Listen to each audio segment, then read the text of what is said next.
കിരാത എന്ന സിനിമയുടെ വിശേഷങ്ങളുമായി നമുക്കേറെ പ്രിയപ്പെട്ട മാർഗോ ബഹുമാനാണുള്ളത്. ഇപ്പോൾ കിരാത നമുക്ക് അതിനെ കുറിച്ച് പോസ്റ്ററൊക്കെ കാണുമ്പോൾ നമുക്കൊരു എന്താ പറയുക, ഒരു രൂപത അല്ലെങ്കിൽ അത്തരത്തിലുള്ള ഒരു സബ്ജക്റ്റാണ് തോന്നുന്നത്. എന്താണ് കിരാത പറയുന്നത് സബ്ജക്റ്റ്? കിരാത എന്ന് പറയുന്നത് നമ്മുടെ സമൂഹം നമ്മൾ എത്ര പുരോഗമിച്ചു എന്ന് പറയുമ്പോഴും നമ്മളിൽ ഇപ്പോഴും ഒരുമാതിരി ആത്മചിന്തകളൊക്കെ നമ്മുടെ മനസ്സിൽ ഇപ്പോഴും ഉണ്ട്. അന്ധവിശ്വാസങ്ങൾ, അനാചാരം. വിശ്വാസം നല്ലതാണ്, വിശ്വാസം എപ്പോഴും നമുക്ക് പോസിറ്റീവാണ്. പക്ഷെ അന്ധവിശ്വാസവും അനാചാരവും എന്ന് പറയുന്നത് നെഗറ്റീവാണ്. അത് നമ്മുടെ ഉള്ളിൽ നമ്മൾ കയറ്റരുത്. അപ്പൊ അതിനെ എതിർക്കുന്ന ഒരു സിനിമയാണ്. അത് പലതരത്തിലുള്ള അന്ധവിശ്വാസം, പലതരത്തിലുള്ള ഈ ഒരു സിനിമ പറയുന്നത് നമുക്കിപ്പോൾ പറയാൻ പറ്റുന്നത് എന്താണ്? ഇതിൽ പറയുന്ന എന്ത് തരം അനാചാരങ്ങളെ കുറിച്ചാണ് പറയുന്നത്? അതായത് നമുക്ക് ഉണ്ടാകുന്ന ചീത്ത അനുഭവങ്ങൾ അല്ലെങ്കിൽ അങ്ങനെ ജീവിതത്തിലുണ്ടാകുന്ന തിരിച്ചടികൾ എന്തോ ദുഷ്ടശക്തികളുടെ പ്രേരണ കൊണ്ടാണ് ഉണ്ടാകുന്നത് എന്നൊരു ചിന്ത വരികയും അത് ചില പ്രവൃത്തികൾ ചെയ്താൽ അത് മാറി കിട്ടുന്നവർ വിശ്വസിക്കുകയും ചെയ്യും. ആ പ്രവൃത്തികളെന്ന് പറയുന്നത് ക്രിമിനൽ പ്രവൃത്തികളാണ്. ഒരിക്കലും ഒരു സമൂഹത്തിനും അക്സെപ്റ്റ് ചെയ്യാൻ പറ്റാത്ത പ്രവൃത്തികളാണ് അവർ ചെയ്യുന്നത്. അങ്ങനെ ചെയ്താൽ അത് തെറ്റായിട്ടുള്ള ഒരു രീതിയാണ്. മനുഷ്യനെ കൊന്നിട്ട് വേറൊരുത്തനെ കൊന്നിട്ട് നമുക്ക് നല്ലത് വരുമ്പോൾ നമ്മൾ എങ്ങനെ ആഗ്രഹിക്കുന്നു? അതിലെന്ത് എന്ത് തത്വചിന്തയാവും?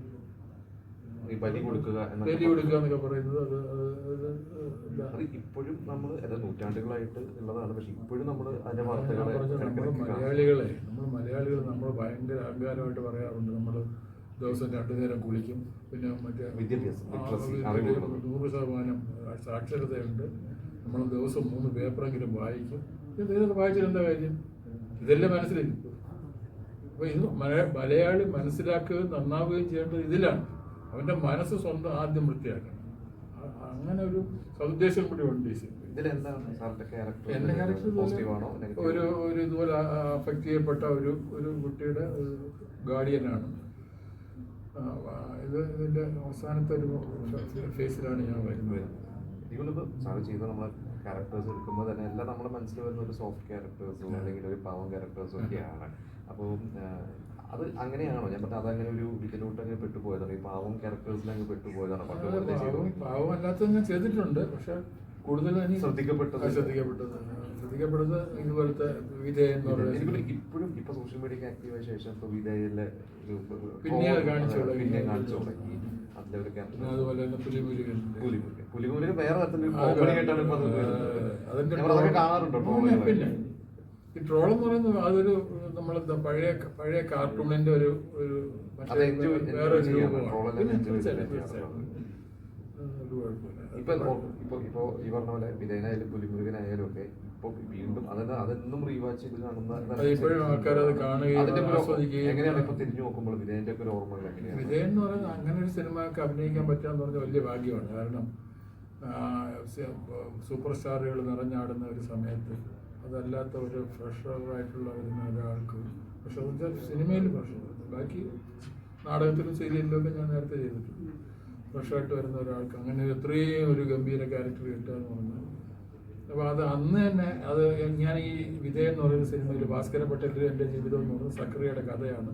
അതിൽ സെൻട്രൽ ക്യാരക്ടർ ചെയ്യാൻ പോകുന്നതെന്ന് പറഞ്ഞപ്പോൾ കുറച്ച് വായിച്ചും വിവരമൊക്കെ ഉള്ള നമ്മുടെ സുഹൃത്തുക്കൾ പറഞ്ഞത്, ഇനി നിങ്ങൾ ജീവിതകാലം മുഴുവൻ ഈ ക്യാരക്ടറിന്റെ പേരിൽ അറിയപ്പെടുന്നു. അത് ഇപ്പോൾ സത്യം. ഇപ്പൊ നിങ്ങൾ ചോദിച്ചില്ലേ, 32 വർഷമായി.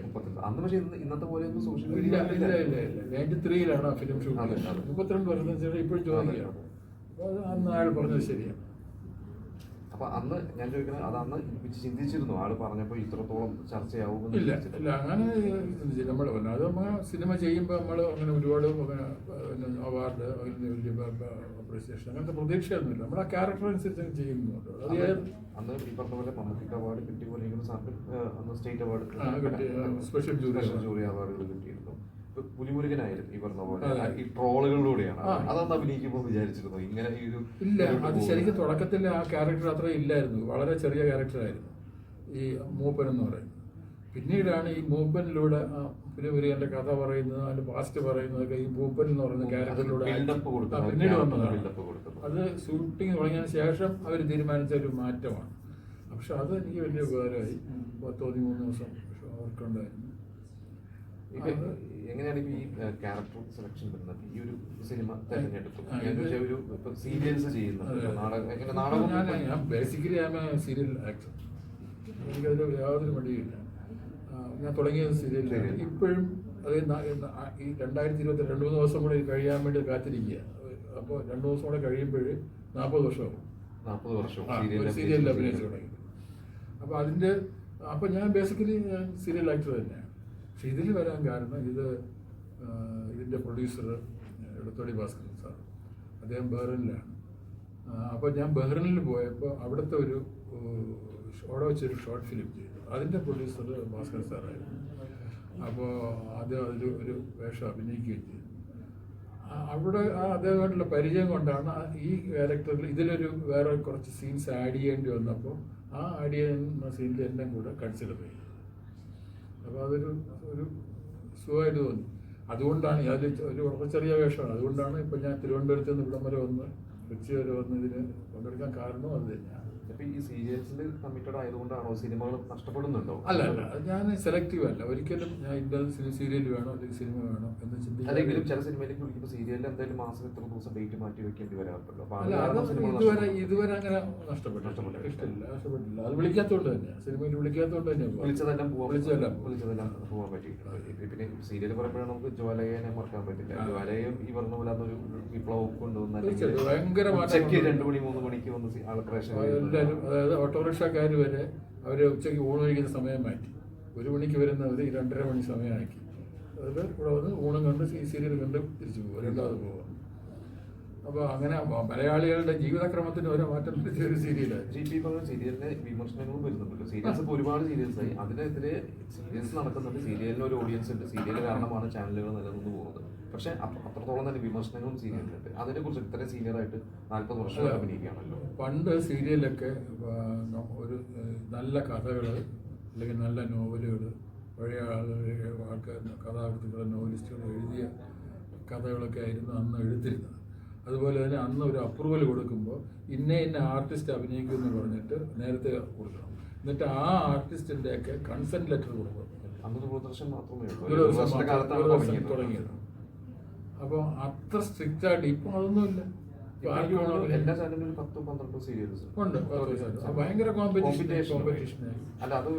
പിന്നെ ഒരു സീരിയലിൽ എന്തെങ്കിലും ഒരു സംഭവം ഒന്ന് ക്ലിക്ക് ആയാൽ ഒരു അമ്മ മരുമകളെ മറ്റേ ചോറിൽ മുളക് പുരട്ടി കൊടുക്കുന്ന ഒരു സീന്. അപ്പോൾ അടുത്ത സീരിയലിൽ വേറെ ചാനലിലായിരിക്കും, വേറെ ചാനലിൽ ഇതേ സമയത്ത് വരുന്ന ഒരു സീരിയലിൽ ഇതുപോലെ മുളക് അല്ലെങ്കിൽ മുളകിന് തുല്യമായ കുരുമുളക് പുരട്ടി. അങ്ങനെ വേണമെന്നാണ് പറയുന്നത്. ഒരു കുട്ടിയെ കൊണ്ട് ജോലി ചെയ്യിച്ചാൽ അടുത്ത സീരിയലിലും കുട്ടിയെ കൊണ്ട് ജോലി ചെയ്യിക്കണം. അങ്ങനെയാണ് കോമ്പറ്റീഷൻ. അത് ഹെൽത്തി അല്ല. അത് പക്ഷെ ഒരു ആക്ടർ എന്ന രീതിയിൽ അതൊരു കംഫർട്ട് അല്ല. നമ്മൾ പലപ്പോഴും പറയാറുണ്ട്.